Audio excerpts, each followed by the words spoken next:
Nós vamos retomar aí nosso roteiro de estudos na confissão de fé de Westminster, ainda refletindo sobre o batismo, não é? Nós estamos estudando o capítulo de número 28. Capítulo de número 28 trata acerca do batismo. Nós temos ainda alguns parágrafos para concluirmos este capítulo. São 7 parágrafos, um capítulo relativamente grande, né, para os padrões da confissão de fé. Mas eu quero gastar algum tempo com vocês hoje refletindo apenas acerca do parágrafo 4º. Minha intenção era percorrer um pouco mais o conteúdo aqui deste capítulo com os irmãos, mas eu acredito que, embora muito pequeno, o 4º parágrafo da confissão, ele tenha muito a nos ensinar, até para que nós façamos corretamente algumas distinções a respeito do batismo cristão, como nós o aplicamos, né?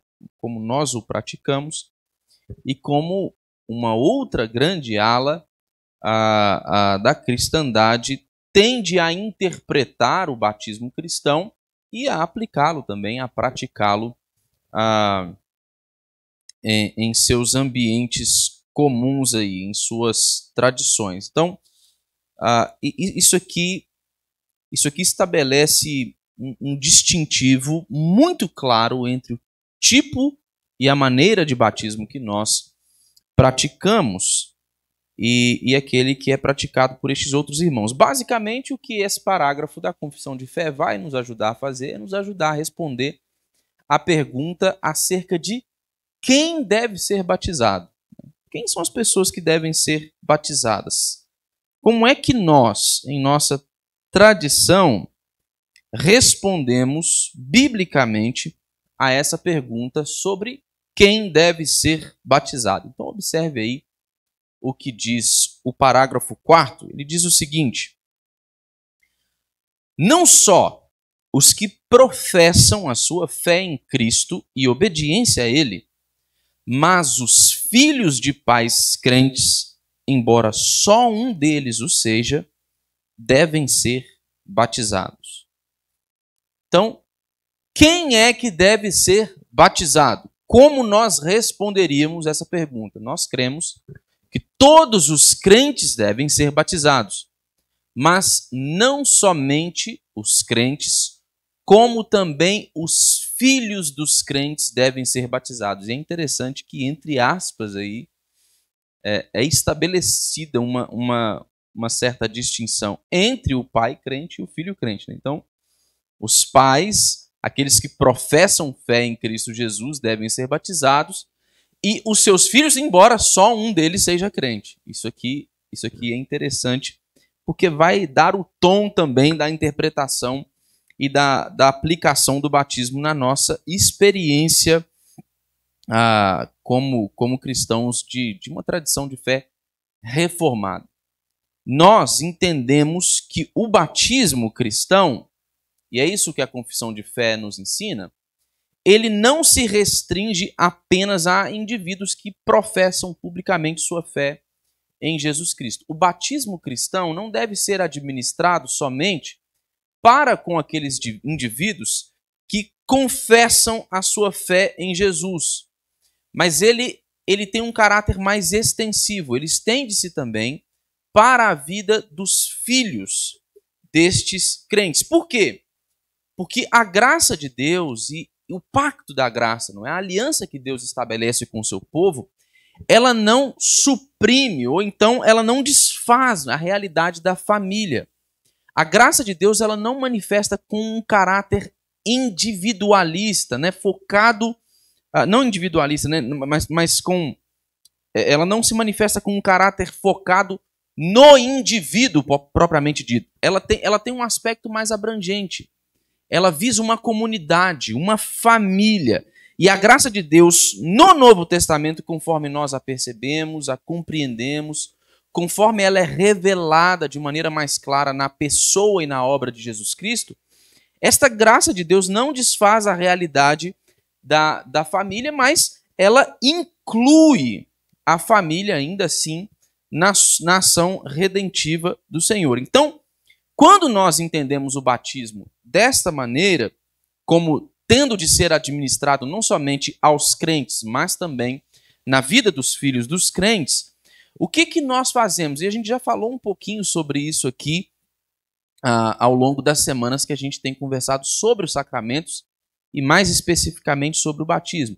Quando nós entendemos o batismo dessa perspectiva bíblica teológica, o que nós concluímos e o que nós entendemos é que o batismo como nós o praticamos, o administramos na nossa igreja, em nossa tradição, ele enfatiza uma ação divina e não uma ação do indivíduo. Nós já conversamos, eu dei esse exemplo para os irmãos aqui, por causa da minha própria experiência religiosa. Os irmãos sabem, eu não sou oriundo da Igreja Presbiteriana do Brasil, eu cresci em uma igreja de tradição batista, fui batizado por imersão na minha adolescência, no início da minha adolescência, e desde muito jovem, sempre pensando sobre a vocação, sobre o ministério. Entrei no seminário, ainda na Igreja Batista, muito novo, com 18 anos. Eu me lembro assim que eu tinha um sonho, assim, eu costumava a ficar imaginando, sabe, a cena na minha mente. O sonho era ao me tornar pastor, construir uma família, era ter a experiência de batizar o próprio filho, né? Eu imaginava, rapaz, que coisa bonita que deve ser, né? Deve ser uma imagem muito bonita, muito simbólica. Imagino que pais, nesses contextos, pastores que têm a experiência de batizar os seus próprios filhos, isso deve ser uma bênção de fato. Mas eu ficava imaginando isso, né? Imagina um filho ou uma filha ali, mais velho, já professando publicamente sua fé em Jesus Cristo, sendo batizado. E entrei na Igreja Presbiteriana com muita dificuldade ainda para lidar com a questão do batismo de crianças especificamente. Minha dificuldade nunca foi tanto com a forma, com a aspersão, né? Nós fizemos essa distinção, o pastor Paulo nos ajudou a compreendermos isso um pouco melhor na última quinta-feira, mas a minha dificuldade era com o batismo infantil, o batismo de crianças. E eu achava assim, rapaz, que coisa, né? Só que com o tempo eu fiquei pensando, sabe? Amadurecendo esse sonho que eu tinha lá atrás, e à medida que fui compreendendo melhor a teologia do pacto, da aliança, e o que me ajudou a compreender também o batismo como nós o administramos, eu comecei a discernir melhor também o meu sonho, sabe? Eu ficava lembrando do que eu sonhava nos meus tempos de batista ainda, né? E eu falava assim, rapaz, de fato, né, deve ser uma bênção para pais terem uma experiência semelhante. Eu não acredito que nenhum pai cristão, pastor, deve se arrepender de ter tido uma experiência como essa. Mas no meu coração parece que eu nutri uma expectativa de ver ali o fruto, né, do trabalho de um pai que ensinou o filho, que fez tudo, o filho ali se rendendo a Cristo, confessando o Senhor publicamente. Então parece que toda coisa gira muito em torno do trabalho que você realizou, da profissão de fé daquele indivíduo, todas essas coisas. E o sonho mudou-se, né, com o tempo. Com o tempo, ao compreender um pouco melhor a teologia da aliança, o meu sonho mudou-se, porque compreender o batismo como nós o administramos, com essa ênfase em uma ação do próprio Deus em relação ao homem, em relação ao seu povo, isso muda assim, de maneira muito drástica a nossa perspectiva a respeito da relação de Deus com o seu povo. Então, eu sonhava em ver filhos sendo batizados naquele contexto, muito focado no resultado do trabalho, da experiência de fé, de uma vida inteira ensinando filhos, e de ver esse filho rendendo-se ao Senhor, assumindo seus compromissos com o Senhor. Mas depois de compreender a teologia do pacto e essa ênfase na iniciativa do próprio Deus agindo, isso muda a nossa mente de uma maneira assim significativa. Então, O meu sonho era ver a Helena sendo batizada, como eu a vi na infância, né? Mudou-se o meu sonho. Eu queria ver o selo e o sinal do pacto da graça sendo administrado na vida da minha filha, reivindicando as promessas de Deus para a minha família. E a graça de Deus, conforme manifestada no Novo Testamento, ela não desfaz a realidade das famílias, ela inclui as famílias. Porque, e nós vamos ver isso um pouco mais devagar, daqui a pouco, nós vamos compreender que há um aspecto de continuidade no pacto da graça conforme estabelecido no Antigo Testamento. Deus não está mudando o jeito dele de agir, embora haja claramente uma mudança na administração do sinal e do selo, não é? Deus não mudou a ênfase do pacto da graça, da aliança que ele estabeleceu com o seu povo, conforme nós vamos ver ainda no Antigo Testamento. Então, a graça não desfaz a realidade da família, inclui as famílias, e a administração do batismo, como nós o fazemos em nossa tradição, enfatiza essa ação e essa iniciativa do próprio Deus na redenção do seu povo. Isso significa, para nós, algumas responsabilidades. Isso traz para a gente algumas responsabilidades. Por quê? Porque esses filhos da aliança, estes filhos dos pais crentes que devem ser batizados, que devem receber o sinal e o selo do pacto da graça, eles têm obrigações pactuais. Tanto os pais, eles detêm algumas obrigações pactuais, quanto também os filhos destes pais crentes, eles detêm estas obrigações pactuais. É verdade que existem filhos de pais crentes que podem ser excluídos por incredulidade, não é? Mas de todo modo, o nosso dever, o nosso papel como pais é o de ensinar os nossos filhos a crescerem na fé conforme o ensino e a instrução do caminho do Senhor e da sua palavra. E os nossos filhos, de igual modo, eles devem viver suas vidas de acordo com essas ordenanças do Senhor. Isso implica uma série de responsabilidades na nossa experiência cristã, quando nós compreendemos o batismo da maneira como nós o administramos na Igreja Presbiteriana do Brasil. Então, a pergunta é: quem deve ser batizado? Nós vemos o parágrafo de número 4 respondendo que quem deve ser batizado são os crentes que professaram sua fé em Jesus Cristo e sua obediência em Jesus Cristo e os filhos destes crentes. Eu disse no início que existe uma grande ala da cristandade que pensa de maneira diferente, né? Não só os batistas, como eu mencionei aqui, mas existem ainda outras tradições, outros irmãos nossos que encaram essa coisa de uma perspectiva muito diferente. Na tradição dos batistas, por exemplo, ou de irmãos como esses que não se alinham com a nossa interpretação teológica do batismo, eles vão dizer que quem deve ser batizado são somente aqueles que podem professar conscientemente a sua fé. Somente aqueles que têm condições de professar conscientemente a sua fé é que podem participar do batismo cristão. Então vejam só, esta é uma ação totalmente focada no indivíduo, na experiência de fé do próprio indivíduo. Então, este indivíduo, crente em Jesus, salvo pela graça, uma vez que manifesta o seu desejo de ser batizado, tendo crido na pessoa de Jesus Cristo, tendo recebido a Cristo Jesus, este é que pode ser batizado. Nós não discordamos em um certo sentido, nós cremos que os crentes é quem devem ser batizados, mas nós não paramos por aí, não somente os crentes, também os filhos dos crentes. E eles vão basear, esses nossos irmãos, a sua posição em dois fundamentos principais aí. O primeiro é: as crianças, segundo eles, em sua maioria, elas não são capazes de terem essa experiência e de terem esta atividade que o batismo exige. Na perspectiva desses irmãos, O batismo tem um caráter muito confessional. A ênfase do batismo desta perspectiva é um tanto quanto confessional.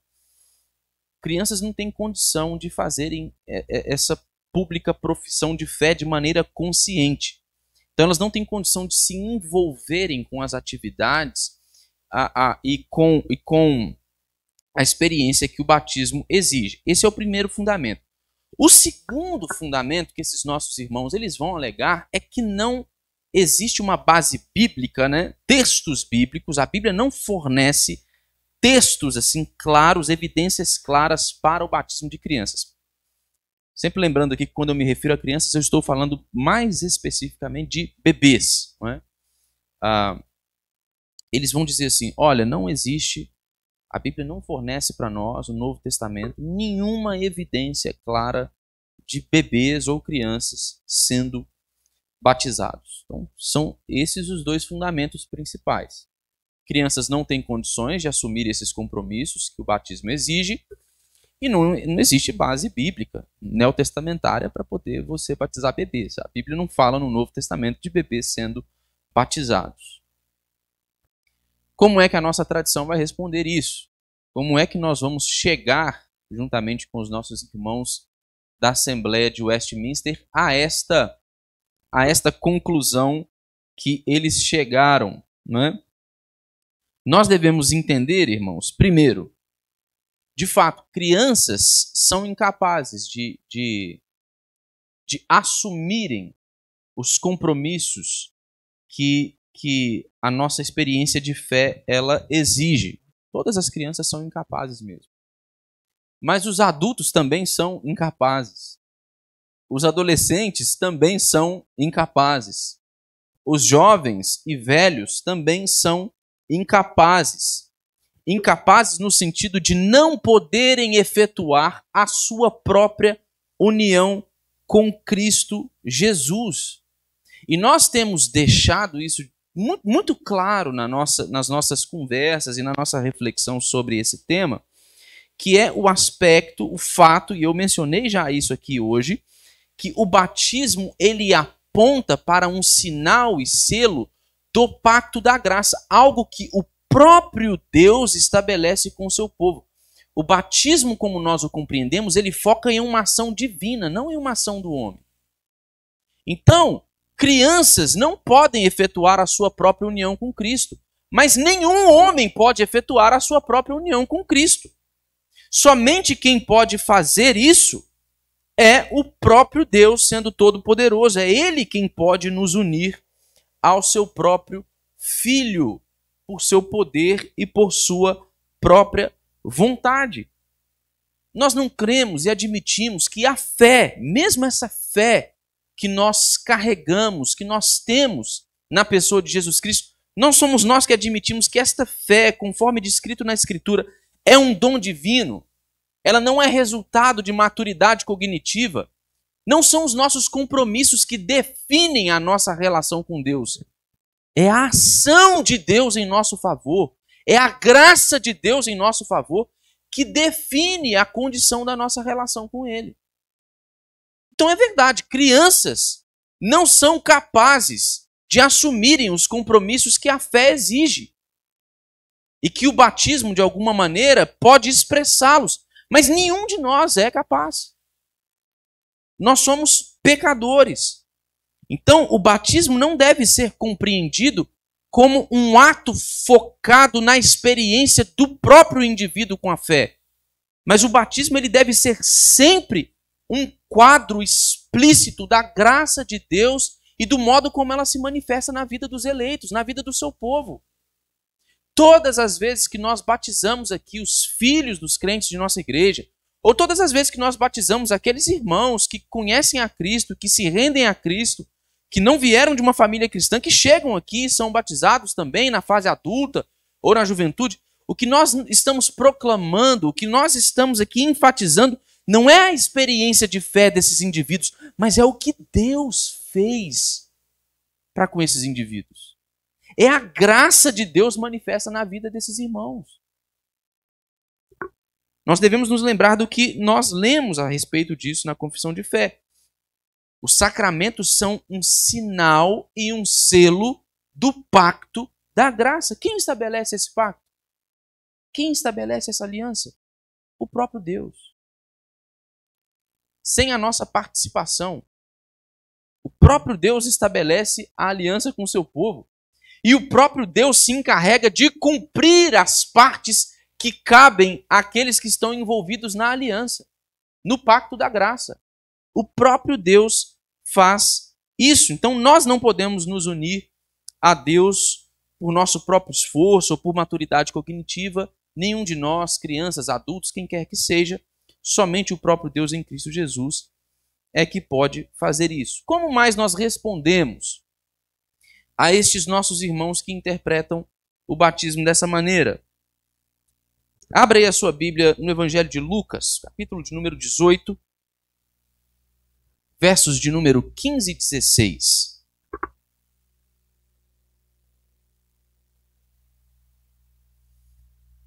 Quem quiser pode ler para a gente. Lucas, capítulo de número 18, versos 15 e 16.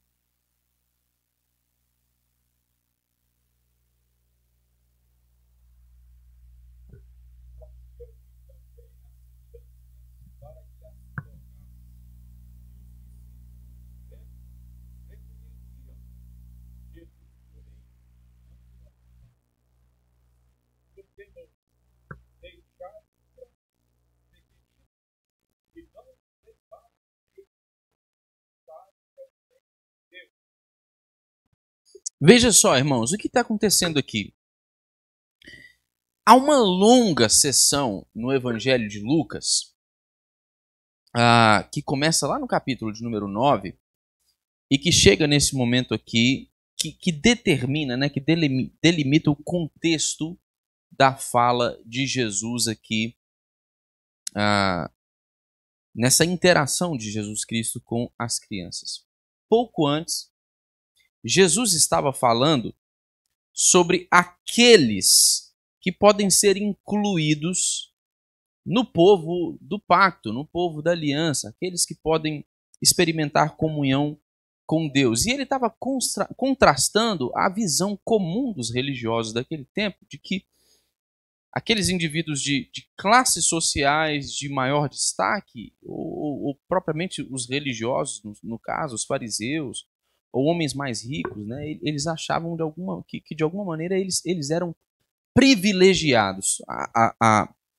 A situação social deles, a condição social deles, privilegiada, na cabeça deles, conferia a eles também uma condição privilegiada em relação a Deus e a sua própria comunhão com Deus. Jesus está contrastando aqui dentro de todo esse contexto, está falando assim, não, o reino de Deus, o reino dos céus, não é desses orgulhosos, que acreditam que podem entrar pelos portais do reino eterno por causa de sua condição privilegiada, por causa da posição que eles ocupam. O reino dos céus, ele é dos humildes. E esse episódio das crianças aqui ele é muito significativo. Por quê? Porque nos tempos bíblicos, especialmente no contexto greco-romano, as crianças, e de uma maneira muito especial, os bebês, eles eram uma classe social muito marginalizada. Era muito comum, por exemplo, naquele contexto, que crianças fossem abandonadas assim com muita facilidade. A falta de recursos para o cuidado de determinadas doenças fazia com que houvesse, por exemplo, um alto índice de mortalidade infantil. Muitas crianças nasciam com algum tipo de doença, morriam. Mas fato é que ela constituiu uma classe dentro da sociedade um tanto quanto marginalizada. As pessoas, elas não se importavam tanto com as crianças, sabe? Elas não arrastavam muito asa para a criança. Eu vou abrir um parênteses aqui. É lógico que em condições muito diferentes e por causa de razões diferentes, mas eu acho que expressam o mesmo problema, que é o problema do pecado do coração, nós também parecemos viver em um mundo que que despreza crianças. Tá? Nós vivemos em uma cultura abortista. Nós vemos pessoas defendendo o aborto com tanta naturalidade, como se fosse uma questão de saúde pública e de bem comum, sem perceberem a crueldade do que é o aborto.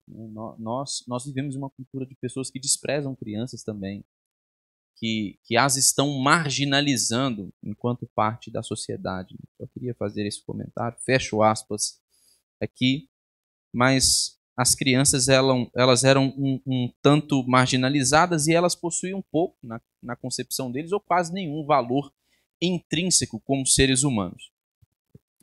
Contudo, embora fossem muito marginalizadas, era muito comum que pais, na nação judaica ali, levassem seus filhos bebês, às autoridades religiosas, aos mestres, para que eles impusessem as mãos sobre seus filhos e para que eles os abençoassem, não é? E quando os discípulos viram ali Jesus curando enfermos, expulsando demônios, fazendo uma porção de coisas, e chegaram aquelas pessoas com um monte de criança, eles pensaram o quê? Que isso ia significar algum incômodo para Jesus, né? Jesus está cuidando aqui de coisas mais sérias, mais importantes. Vai vir esse bando de menino aí, catarrento para cá, para ficar circulando, atrapalhando a atenção do povo, né? E Jesus repreende os seus discípulos.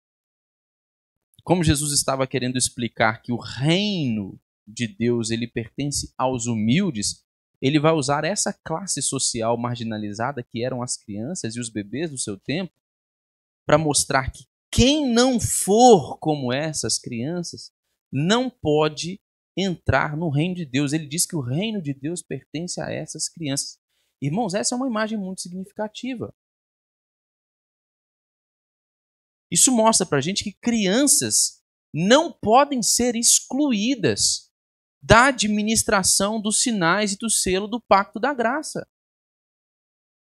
Jesus está dizendo para nós de maneira muito clara que essas crianças, elas detêm o reino dos céus. Ele pertence a elas. E essa é uma imagem significativa para nós. Então, o Novo Testamento, ele pode não trazer um mandamento explícito de batizar crianças, mas isso não significa que as crianças devam ser excluídas, irmãos.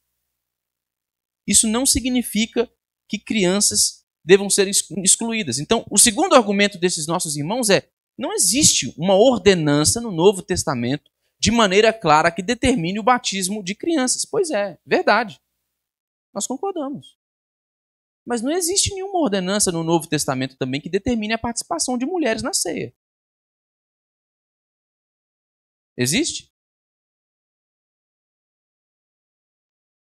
Mas nenhuma mulher aqui na nossa igreja é privada de participar da mesa do Senhor.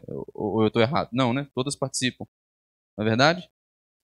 Existe alguma base bíblica neotestamentária que determine que adolescentes sejam batizados? Qual é a idade para ser batizado, então? Porque é verdade, majoritariamente o batismo, no contexto do tempo e do ministério dos apóstolos, ele era praticado em pessoas adultas. Muito por causa do progresso, do avanço do trabalho missionário dos apóstolos. E daquelas pessoas que agora estavam rendendo-se a Cristo, estavam crendo na mensagem do Evangelho. Em sua maioria, pessoas adultas, a partir de 30 anos de idade, possivelmente. Então nós vamos estabelecer essa faixa de corte. Eu me batizei com 12. E aí?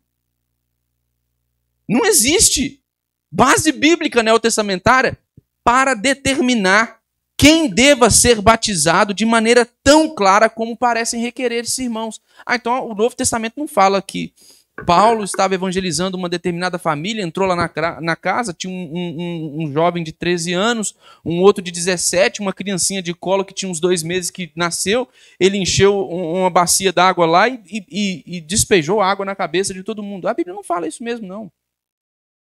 Mas não existem bases claras a respeito de uma série de ordenanças da Escritura e o fato de não existirem bases ou evidências tão claras nesse sentido que eu estou desenhando aqui, não é? Exemplificando aqui, não significa que nós não devamos inferir teologicamente que certas ordenanças devam ser praticadas ainda assim. Então, o Novo Testamento também não contém, como eu disse, uma ordem específica para mulheres participarem da ceia, e tem todos esses outros exemplos que eu citei. E isso não significa que a Bíblia não contenha a ordenança de que todo o povo de Deus, em um caráter mais abrangente, deva participar da administração dos sacramentos. Irmãos, nem sempre o Novo Testamento ele vai repetir de maneira muito clara ordens expressas do Antigo Testamento. Isso não acontece sempre. Não é dessa maneira.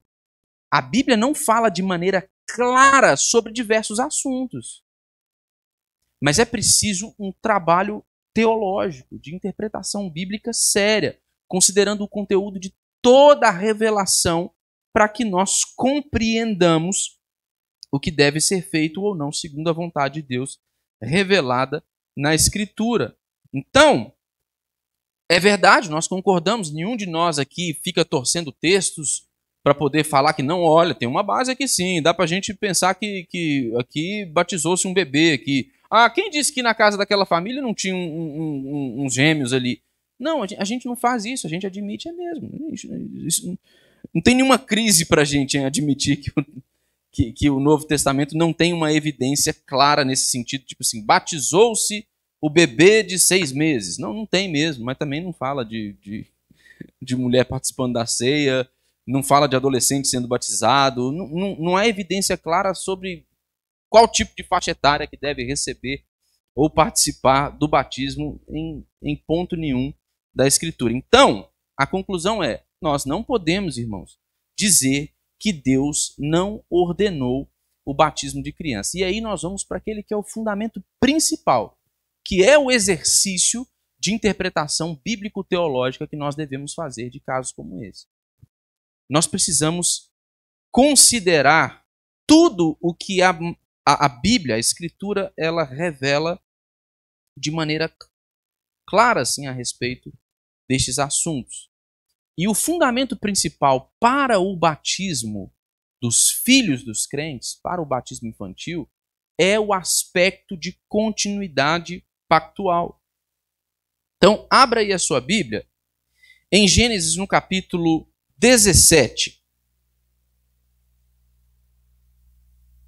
Vamos ler os versos. É um texto grande, eu anotei 2 versículos aqui. Quero só conferir se são eles mesmos. Gênesis capítulo de número 17.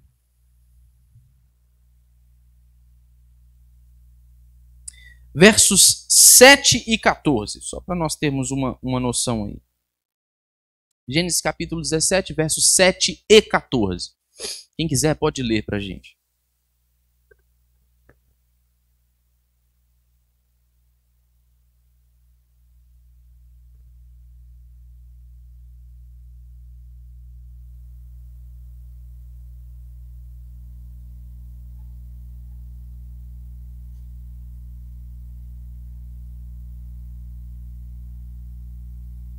Então veja só, desde o início da história patriarcal, irmãos, Deus ordenou que o sinal e o selo da aliança, da graça, eles fossem dados aos filhos dos crentes, a descendência dos membros do povo de Deus. Isso fica muito claro para nós nesses 2 versículos que nós lemos, em que há uma ordem expressa de Deus para que os filhos sejam circuncidados, e em que há uma advertência expressa de maneira clara da parte de Deus que aqueles que não fossem circuncidados, eles seriam excluídos do meio do povo de Deus.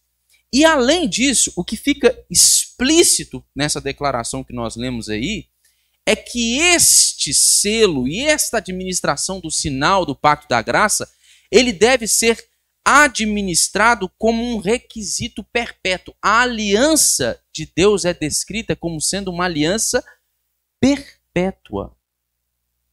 que dura para sempre. Ou seja, ela não pode ser revogada, irmãos.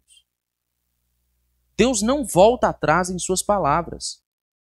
Ele estabeleceu o sinal e o selo do pacto da graça, da sua aliança com o seu povo, devendo ser administrado na vida dos crentes e de seus filhos, e ele diz que este é um requisito perpétuo. Então, não é verdade, irmãos, que Deus não deu nenhum mandamento com respeito ao batismo de crianças. Porque se trata de uma aliança perpétua, e Deus a estabeleceu no Antigo Testamento, nós precisamos olhar com atenção o desenvolvimento da revelação, o progresso da revelação na Escritura, que com certeza nós vamos perceber como é que essa coisa ela se apresenta no nosso contexto e na nossa realidade. Deus não vai revogar a sua ordem conforme estabelecida. Quando é que a gente vai perceber isso? De maneira mais clara. Assim. Colossenses capítulo de número 2, versos 11 e 12. Aqui nós temos uma visão muito clara desta continuidade pactual. Colossenses capítulo de número 2, versos 11 e 12. Quem quiser pode ler para a gente.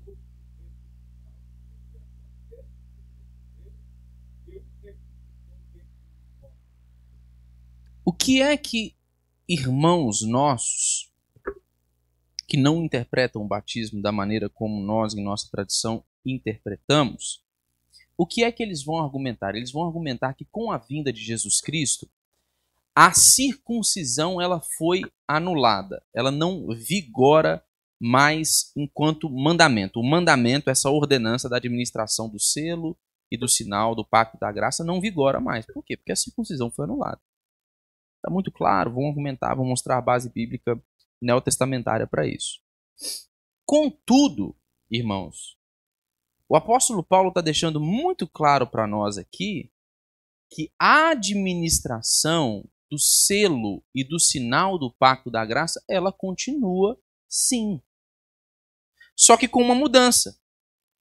O que era chamado circuncisão no Antigo Testamento, agora ele estabelece um paralelo com o batismo.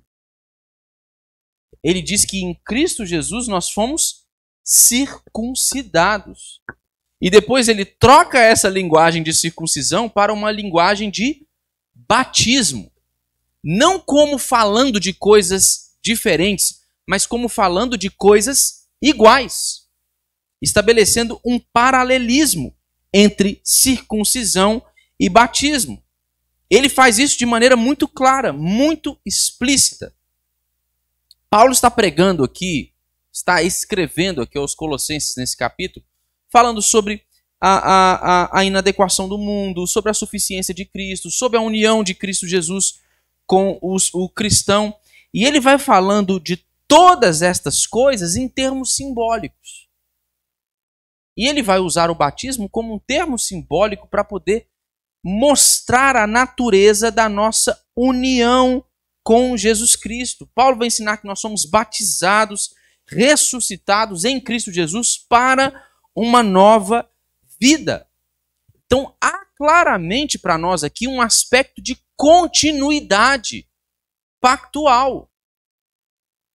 Não há uma quebra na ordenança divina entre aquilo que ele havia ordenado no período patriarcal com Abraão e que deveria ser administrado ao longo de toda a história do povo de Deus e o que agora se revela na pessoa de Jesus Cristo. Há claramente um elemento de continuidade. E existem pelo menos 3 pilares dessa continuidade pactual que nós devemos considerar. Primeiro, o que nós vimos em Gênesis no capítulo 17.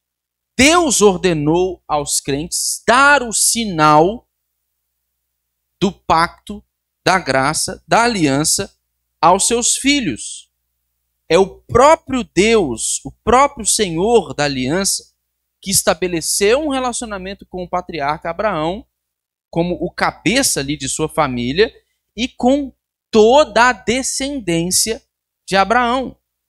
Então, o laço de Deus e Abraão aqui, ele é descrito, como a gente viu no texto de Gênesis 17, como uma aliança perpétua, um concerto multigeracional.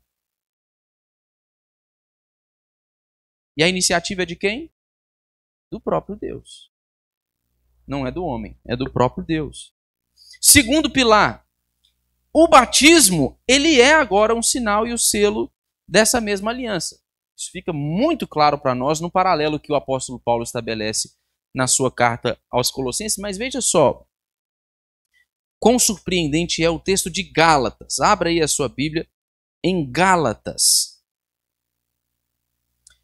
Capítulo de número 3, versículos 9 e 14.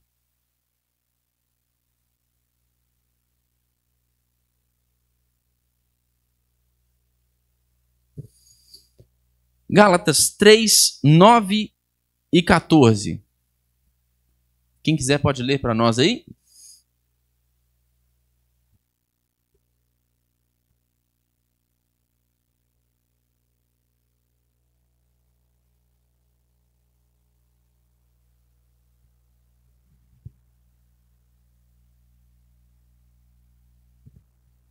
Então veja, nós lemos em Gênesis que a iniciativa é do próprio Deus em estabelecer uma aliança com Abraão e sua descendência. Mas ao lermos toda a Escritura, quando nós nos deparamos com o texto aqui de Gálatas, nós vamos descobrir, irmãos, que essa bênção que Deus ofereceu a Abraão, lá que está descrita, que é narrada no texto e no capítulo de número 17 de Gênesis, ela não estava restrita à família biológica de Abraão. O apóstolo Paulo vai dizer aqui que aqueles que são da fé, eles são abençoados com o crente Abraão. E ele vai dizer que a bênção de Abraão, ela chega até aos gentios por meio de Jesus Cristo. Então, a inclusão que é vista em Paulo aqui, do povo da nova aliança, na comunhão do antigo pacto, é que provê para nós uma base sólida, teológica, para a nossa teologia do batismo, para o modo como nós interpretamos a doutrina do batismo e como nós a administramos, como ela é edificada no nosso contexto. Nós estamos, irmãos, herdando uma aliança que ela é centrada na figura da família e não do indivíduo. Deus ele somente mudou a forma do sinal. Ele não revogou a administração do sinal. Ele não mudou a aliança. É uma aliança perpétua. Mas a forma do sinal mudou. Era a circuncisão, agora é o batismo. E nós continuamos a praticá-lo como o Senhor ordenou, passando e administrando também na vida de nossos filhos. E o terceiro pilar aí é que o Novo Testamento ele confirma essa prática por meio da pregação e do ministério apostólico. Atos, capítulo de número 2, versículo de número 39, vai dizer aí que a promessa do evangelho, né, ele é para nós outros, referindo-se ali de maneira mais específica ao povo judeu, mas também para os nossos filhos e para aqueles que ainda estão longe, para aqueles que Deus ainda haveria de chamar. E essas palavras de Pedro em sua primeira pregação após a descida do Espírito Santo, acerca da promessa do arrependimento e do batismo e do dom do Espírito Santo, elas poderiam estar muito bem, muito claramente, muito facilmente sendo dirigidas a Abraão e aos seus descendentes. Mas não é isso que está sendo feito aqui. Ao invés disso, esta palavra da pregação apostólica de Pedro, ela é dirigida a todos os crentes, membros da família de Deus, que estão em uma relação de aliança com o Deus vivo. Há uma visão inclusiva aqui, um aspecto mais abrangente dessa aliança, incorporando pessoas que anteriormente não se viam ou não eram compreendidas como parte dessa grande família de Deus. A pregação apostólica mostra para nós esse aspecto de continuidade pactual. Abra sua Bíblia em Romanos capítulo 4, verso 11 e 12. Paulo escrevendo aqui aos Romanos. Veja o que ele vai dizer. E recebeu o sinal da circuncisão como selo da justiça da fé que teve quando ainda incircunciso, para vir a ser o pai de todos os que creem. Paulo está falando acerca de Abraão. Embora não circuncidados, a fim de que lhes fosse imputada a justiça. E pai da circuncisão, isto é, daqueles que não são apenas circuncisos, mas também andam nas pisadas da fé que teve Abraão, nosso pai, antes de ser circuncidado. O apóstolo Paulo está escrevendo aos Romanos dizendo que o propósito de Deus era fazer de Abraão o pai de todos os que crescem, embora não circuncidados. Embora não circuncidados.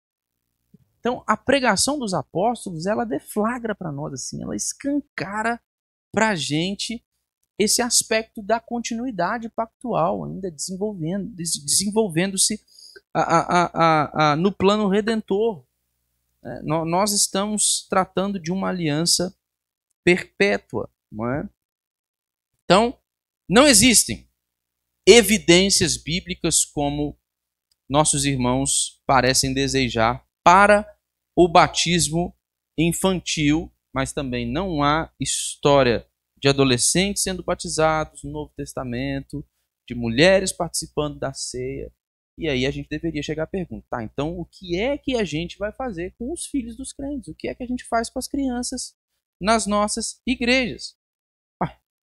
Nós vamos batizá-las. Nós devemos administrar o sinal e o selo do pacto da graça. Nós devemos obedecer à ordenança de Deus para que se cumpra a sua aliança perpétua em nossas vidas e na vida da nossa família. E existem aqui pelo menos 5 linhas de evidência para isso. As 2 primeiras referem-se a esse aspecto de continuidade pactual, não é? A continuidade da aliança da graça e esse paralelo entre circuncisão e batismo. Um terceiro aspecto diz respeito à santidade dos filhos dos crentes. Você não precisa abrir sua Bíblia, mas em 1 Coríntios, capítulo de número 7, no verso 14, Paulo afirma ali que há um sentido no qual os filhos, eles são santificados por um pai crente, mesmo que seja somente um dos pais ali, cristão, não é? Eles são santificados quando pelo menos um dos pais ele é crente. Isso aqui é uma linha de evidência para nós no Novo Testamento para o batismo infantil. Uma outra linha de evidência aqui é esse aspecto da expansão do pacto, não é? A inclusão de mulheres, de gentios na nova aliança, o que não é descrito de maneira clara ao longo do texto bíblico. Então, quando nós vamos para Mateus 28, verso 19, texto da grande comissão, Jesus ordenando aos discípulos que batizassem aqueles que fossem crendo por todas as nações, o que está sendo ordenado por Jesus aqui é a administração dos sacramentos em um aspecto mais amplo, mais abrangente do que na experiência do povo de Deus até aquele momento. E os nossos irmãos da Assembleia de Westminster, eles com certeza perceberam isso, não ignoraram isso, perceberam todo esse desenvolvimento teológico para, com boa base bíblica, estabelecer os fundamentos para a administração do batismo nas crianças, nos filhos dos crentes. Então, a Assembleia de Westminster ela observou que no texto da Grande Comissão, os discípulos ali de todas as nações, os discípulos que deveriam fazer discípulos de todas as nações, não apenas discípulos judaicos, eles deveriam batizar estes outros discípulos. Isso aqui inclui uma gama de pessoas que até então não eram descritas ou incluídas na administração do selo do pacto da graça do Senhor. E por último, a disposição de Jesus Cristo em abençoar as crianças, conforme nós lemos no texto de Lucas, é descrito também no texto de Marcos, no capítulo de número 10. Os discípulos pensaram que Jesus ia estar ocupado demais quando aquelas crianças foram trazidas ali à presença de Jesus, mas Jesus os repreendeu, recebeu aquelas crianças e abençoou aquelas crianças. Isso é base sólida o suficiente para que nós possamos compreender o batismo como nós o compreendemos e para que nós administremos o sacramento como nós o administramos. Algumas implicações pastorais rápidas, irmãos. Primeiro, nós devemos saber que o batismo ele não é garantia automática de salvação. Nós estabelecemos essa distinção no capítulo 27, falando a respeito dos sacramentos de um modo geral. Eles são sinal e selo do pacto da graça, e o fato de serem sinal e selo do pacto da graça, de comunicarem essa graça especial de Deus salvando e redimindo o seu povo, às vezes, na própria Bíblia, nós vamos ver alguma confusão da linguagem, em que aquilo que o sinal e o selo simbolizam, confundido com aquilo que de fato é realizado pelo próprio Deus. Embora essa linguagem utilizada às vezes pareça estabelecer uma confusão, nós vimos que há uma distinção clara entre aquilo que o sinal e o selo simbolizam, aquilo para o qual apontam, e aquilo que de fato é operado, né? Então, o batismo não é garantia automática de salvação, mas é sinal e selo dessa graça pactual. Isso precisa ficar claro para nós, né? Nossos filhos não são salvos quando eles são batizados. Eles precisam crer em Cristo Jesus. E isso nos leva aqui àquele compromisso, a nossa responsabilidade como pais, os compromissos, os deveres que nós temos. Primeiro, nós temos o dever, irmãos, de apresentarmos os nossos filhos ao Senhor em obediência à aliança. A ordenança do Senhor é para que nós façamos isso. Mas não basta simplesmente apresentar os nossos filhos ao Senhor obedecendo à ordenança da aliança. Nós precisamos nos comprometer com a criação dos nossos filhos no temor e na instrução do Senhor.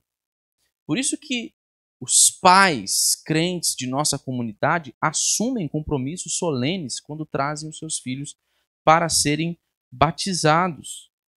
Nós devemos orar, irmãos, para que nossos filhos cresçam em fé e para que eles experimentem pessoalmente a realidade que o batismo significa, a realidade para a qual o batismo aponta. Nós não devemos abdicar deste nosso dever. É muito comum que a gente veja alguns pais crentes, e aí isso não é só pais crentes de nossa tradição não, tá, irmãos? Que batizam filhos na infância. Isso é um quadro mais geral, mais amplo. Mas é muito comum que a gente veja pais crentes assim, lamentando que seus filhos na juventude, ao ingressarem na universidade, eles se desviam, né? E aí eles perdem a fé, apostatam, e imagino que deva ser uma luta muito grande, uma tristeza. Nenhum pai quer passar por isso, nenhum pai crente quer passar por isso. Mas não é o caso, obviamente, de todos, porque nós sabemos que mesmo filhos de pais crentes, eles podem ser excluídos do pacto da graça por causa da incredulidade.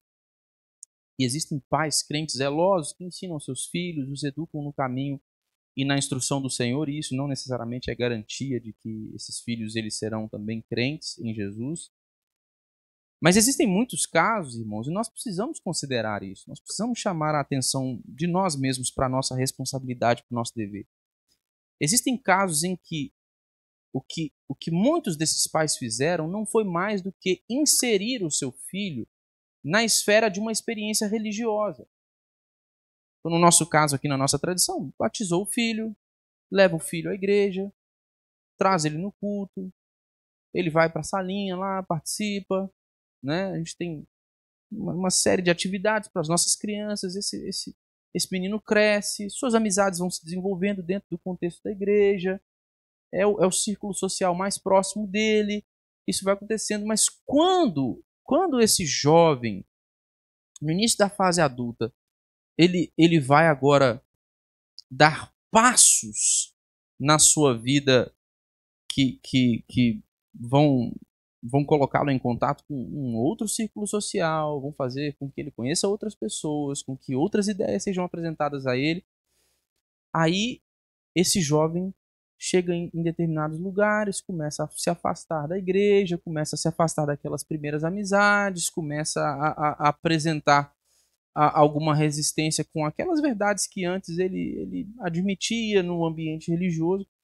Mas às vezes, irmãos, às vezes, não é em todos os casos, mas às vezes, o que esses cenários revelam não é a realidade da experiência de uma pessoa que creu em Cristo Jesus, que esteve na fé e que agora se desviou. Na maioria dos casos, essas circunstâncias revelam experiências de pessoas que nunca estiveram em Jesus.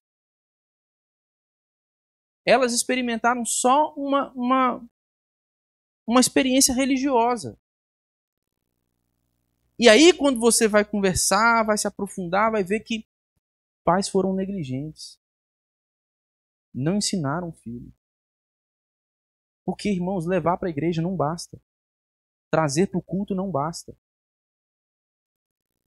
Fazer com que o menino participe da salinha, das atividades da UCP não basta.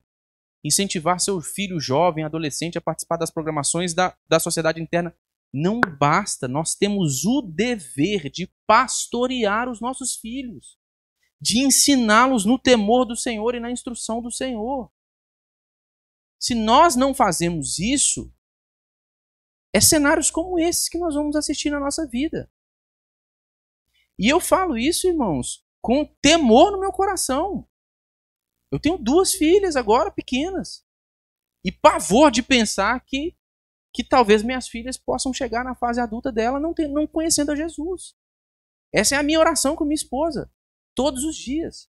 Quando nós nos sentamos em casa, nós tomamos juntos o nosso café, nós fazemos o nosso devocional com a Helena, mesmo não entendendo, não discernindo muito aquelas coisas que estão acontecendo ali, mas criando imagens na mente da Helena, na experiência da Helena, para que ela saiba da importância daqueles momentos que nós temos enquanto família. E a minha oração e a oração da Bárbara é sempre: Senhor, nos dê a graça de vermos nossas filhas servindo a Jesus, amando a Jesus. Nós queremos ver a Helena e a Maria tendo uma vida tal que elas cheguem ao ponto de olhar para trás e não conhecerem um só dos dias delas em que elas não tenham andado com Jesus. Mas para isso há muito trabalho a ser feito. Há muito trabalho a ser feito. Nós não podemos negligenciar isso, irmãos. Nós temos um dever para com os nossos filhos. Essa é uma implicação para a teologia do pacto. Então, a comunidade da fé também tem responsabilidade. Essa é uma outra implicação. Nós somos auxiliares, irmãos, na educação dos filhos de pais crentes de nossa comunidade. Nós temos um dever. Esses filhos de irmãos nossos são um pouco filhos nossos também.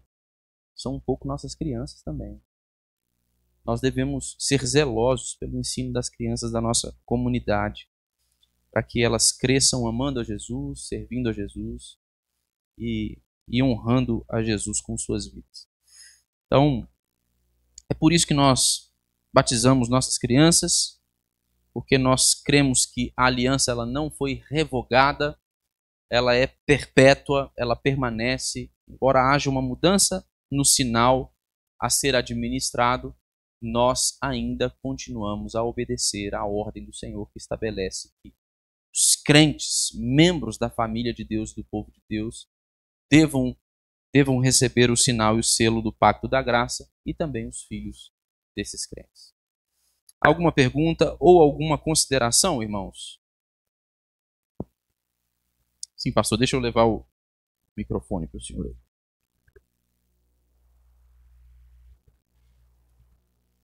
Só uma observação, né?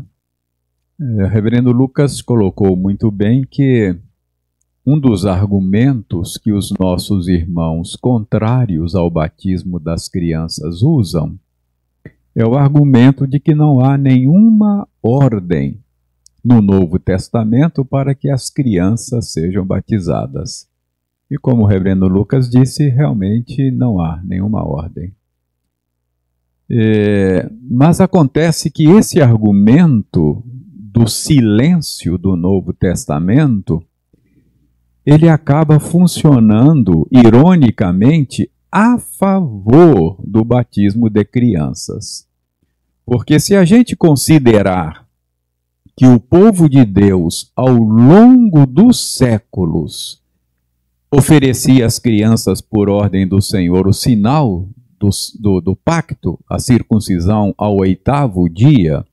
Então, ao longo dos séculos, esse era o hábito.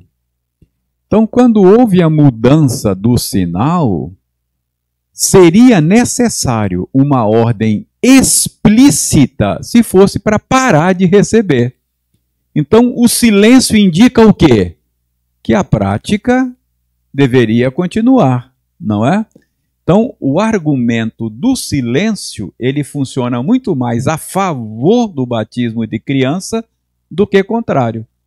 Porque seria necessário uma ordem explícita se fosse para parar de receber. Como é para continuar recebendo, então Deus não falou nada, não é?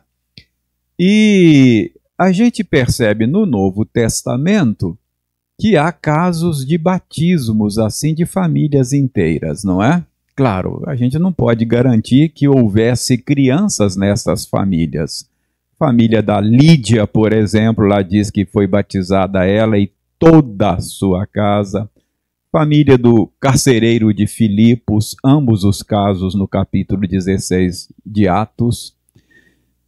Eu, pessoalmente, acho muito pouco provável, numa cultura onde a ausência de filhos era considerada uma maldição, muito pouco provável que não houvesse crianças nessas famílias, sabe?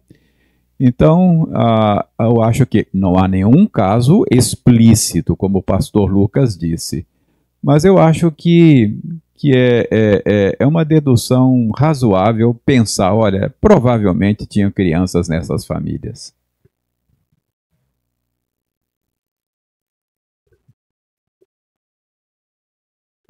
Só o pastor Paulo falou aí a respeito de todas as famílias do Novo Testamento sendo batizadas, né? O próprio batismo de João Batista, né? A gente vê lá em Mateus, fala que toda a Judéia foi ter com ele para ser batizado. Em Marcos fala que todos os habitantes de Jerusalém foram ter com ele para ser batizado.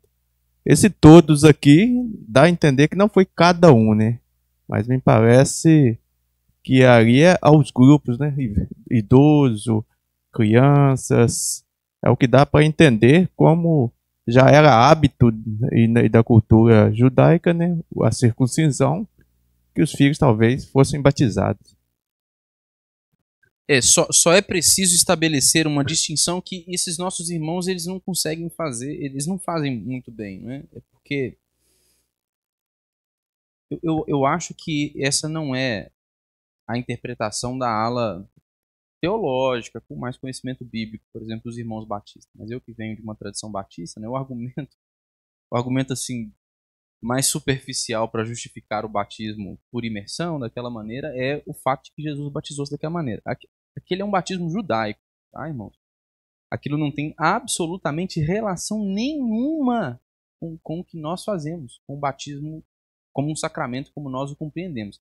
Existiam vários ritos de purificação batismal na experiência judaica. De lavagem de... O pastor Paulo mencionou isso na semana passada, inclusive.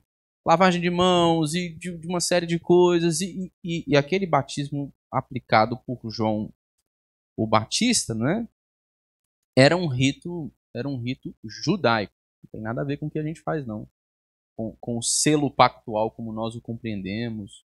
ou com um caráter substitutivo da circuncisão, coisa dessa natureza. E aí, pensando nisso, é possível que esse todos aí, como era costume, ele esteja se referindo majoritariamente a homens. Homens, né, porque mulheres não eram incluídas nesses ritos, ou nem mesmo participavam do culto, né, na experiência judaica. Mas a pontuação do pastor Paulo é muito importante porque, embora não haja uma evidência clara para atestar que crianças foram batizadas, não existe evidência para o contrário também, o que é muito mais significativo. Embora a gente não possa afirmar de maneira categórica que haviam crianças nesses casos em que famílias inteiras fossem batizadas, como deixou muito claro o pastor Paulo, é uma inferência muito lógica, né? Muito razoável, considerando a cultura. Provavelmente haviam crianças ali. O que tudo isso nos leva a perceber, irmãos, que o batismo conforme nós o praticamos não se trata de uma inovação, não, tá, irmãos? A gente não inventou isso, não.